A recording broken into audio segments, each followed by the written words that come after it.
Hello friends, welcome to the new episode of my channel. তো আজকে মূলত কথা হবে রঘু ডাকাতকে নিয়ে। অনেকদিন ধরে রঘু ডাকাতকে নিয়ে কোনো আলোচনা বা কথা হচ্ছে না, এবং আমার মনে হয় রঘু ডাকাতের প্রমোশন জোর কদমে হওয়া উচিত। কারণ একটা কথা ভেবে দেখো, রঘু ডাকাত কিন্তু বলা যেতে পারে শেষ কয়েক বছরের সব থেকে বড় মাস কমার্শিয়াল মুভি হতে চলেছে। কিন্তু এমনকি খাদানের থেকেও বড় মুভি হতে চলেছে, এটা আমি আগে থেকে তোমাদেরকে জানিয়ে রাখলাম। পুরো মেন স্ট্রিম মেগা মাস মুভি এটা হচ্ছে, একদম 100% কনফার্ম। কিন্তু ব্যাপার হচ্ছে, খাদান রিলিজের 5-6 মাস আগে কিন্তু প্রমোশন স্টার্ট হয়ে গেছিল। খাদানের যদি দেখো, প্রি টিজার এসেছিল মোটামুটি রিলিজের অনেকটাই আগে, এবং সেটা একটা দারুণ হাইপ ক্রিয়েট করেছিল। সেই হিসেবে দেখতে গেলে রঘু ডাকাতের কিন্তু এখনো পর্যন্ত কিছুই আসেনি। এখনো পর্যন্ত ইনিশিয়ালি হাইপ রয়েছে সোশ্যাল মিডিয়াতে, দেবদাস সিনেমা বলে একটা লেভেলের হাইপ রয়েছে অবশ্যই, এবং যখনই কিছু আসবে আগুন লাগবে। কিন্তু ধূমকেতু যেহেতু আসছে, দেবদা এই মুহূর্তে ধূমকেতু নিয়ে যেহেতু ব্যস্ত হয়ে গেছে, এই মুহূর্তে দাঁড়িয়ে দেবদা চাইছে না ধূমকেতুর হাইপটা কমে যায়। কারণ রঘু ডাকাতের যেটা আসতে চলেছে সেটা ভাই ভয়ঙ্কর কিছু। সেটা এলে কিন্তু ধূমকেতু হাইপ নিয়ে প্রশ্ন উঠে যাবে আবার। মানে লোকে দেখবে, কিন্তু একটা যে ইনিশিয়াল হাইপ ধূমকেতু দেখা যাচ্ছে গ্রাউন্ড লেভেলে, সেটা কিন্তু কোথাও গিয়ে ভাগ বসাবে রঘু ডাকাত। এবার এই কারণেই দেবদা এই মুহূর্তে দাঁড়িয়ে কোথাও গিয়ে এই মুহূর্তে দাঁড়িয়ে আর কি, মানে রঘু ডাকাতের কিছু আনতে চাইছে না। এবার সেটার কারণ হচ্ছে অবশ্যই ধূমকেতু। কিন্তু আমার মনে হয় এবার একটুখানি স্টার্ট হয়ে যাওয়া উচিত, কারণ আর বেশি দিন বাকি নেই পুজোর, খুবই কম টাইম রয়েছে। এটা একটা ব্যাপার অবশ্যই। এরই মধ্যে আমি যেটা একটা আপডেট পেলাম দেবদার এন্ট্রি সিকোয়েন্স নিয়ে রঘু ডাকাতে, ইটস ব্লাস্ট, জাস্ট ব্লাস্ট। মানে কল্পনা করতে পারছি না কি লেভেলের দেবদার এন্ট্রি হতে চলেছে। দেবদার কয়েক যুগের বেস্ট এন্ট্রি সিনেমায় থাকতে হচ্ছে, এবং দেবের কয়েক যুগ বাদ দাও, আমার তো মনে হচ্ছে যেটুকু আমার যা দেখছি, দেবের কেরিয়ারের বেস্ট এন্ট্রি এটা হতে পারে। দেবদাকে এরকম ব্যাডাস অবতারে দেখা যায় না ভাই। মানে ডাকাত হিসেবে তার যে লুক হতে চলেছে, সেটা জাস্ট তোমরা অ্যানিমেটেড ভার্সন এখন অব্দি দেখেছো, বা জাস্ট ওই শুটিং এর ঝলক দেখেছো। যখন প্রথম যখন গ্লিমস দেখবে না ভাই, ভাই কেঁপে যাবে তোমরা, যে কি দেখছো বাংলা সিনেমা, তোমাদের বিশ্বাসই হবে না। এটার পেছনে যে পরিমাণ টাকা ঢালা হয়েছে, পুরো পয়সা উসুল করে রেখে দেবে।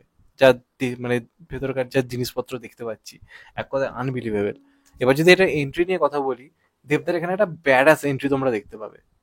সম্ভবত এখানে দেবদার হয়তো এন্ট্রি আমরা হয়তো এমন ভাবে দেখতে পাবো যেটা আমাদের কল্পনার বাইরে, মানে আমরা কখনো এইভাবে ভাবিনি দেবদার এন্ট্রি। সেরকমই একটা মানে এন্ট্রি এখানে দেবদার ক্ষেত্রে কি ভাবা হচ্ছে, এবং সেটা কিরাম কি এখানে আমি চাইলেই বলে দিতে পারি, কিন্তু এই মুহূর্তে আমি বলতে চাই না। কারণ সারপ্রাইজ প্যাকেজটা সারপ্রাইজ প্যাকেজই থাক। আমি যেটুকু যা বলবো সেগুলো মূলত যা শুনতে পাচ্ছি সেগুলো আমি আলোচনা করতে পারবো। কিন্তু যখন তোমরা দেখবে জিনিসটা, বেসিক্যালি আমিও যেটার জন্য এক্সাইটেড, যেটা শুনছি সেটা যখন দেখবো কি লেভেলের হবে। তো আই থিঙ্ক দেবদার এন্ট্রি এই সিনেমাতে ভয়ঙ্কর হতে চলেছে, এবং এমনভাবে এন্ট্রিটা রাখা হয়েছে।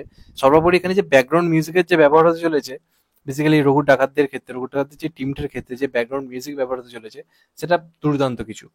বেসিক্যালি জয় মা কালী গানটা তোমরা তো কোথাও গিয়ে শুনেছো, যখন শুটিং এর ভিডিওটা ছেড়েছিল এসবিএফ থেকে।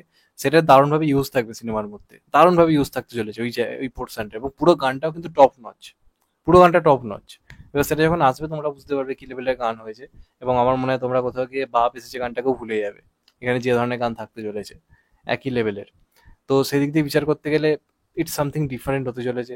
এবং দেবদার এন্ট্রিটাকে প্রচুর টাকা খরচ করে বানা হয়েছে। ক্লাইম্যাক্স তো ভয়ঙ্করই, ক্লাইম্যাক্স হিউজ অ্যাকশন, কিন্তু দেবদার এন্ট্রি শট যা রয়েছে সেটা মানে চমকে রেখে দেওয়ার মতো। মানে যারা দেবদার ফ্যান নয়, তারাও সিটি হাতে দিতে পারতে হবে হলে গিয়ে। মানে এখন দেবদা একটা এমন না যার সিনেমাতে সবাই যায়, মানে পছন্দের মানুষ, হেটার্স নিউট্রাল অডিয়েন্স সবাই যায়। কিন্তু হেটার্সটা একটু চুপচাপ দেখে, এরকম করে চুপচাপ দেখে।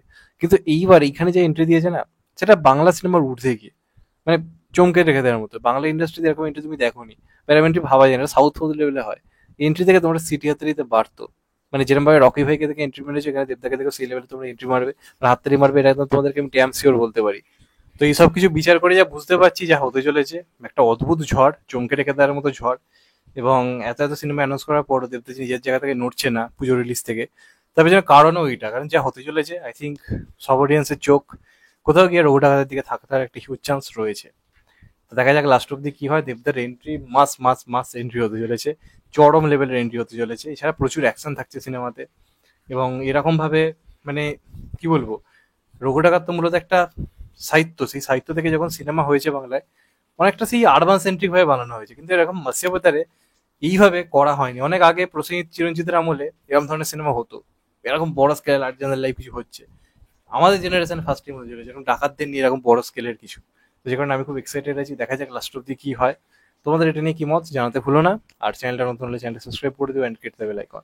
ভালো থেকো সবাই, টেক কেয়ার, নমস্কার, আবার দেখা হবে এখন তো, বাই।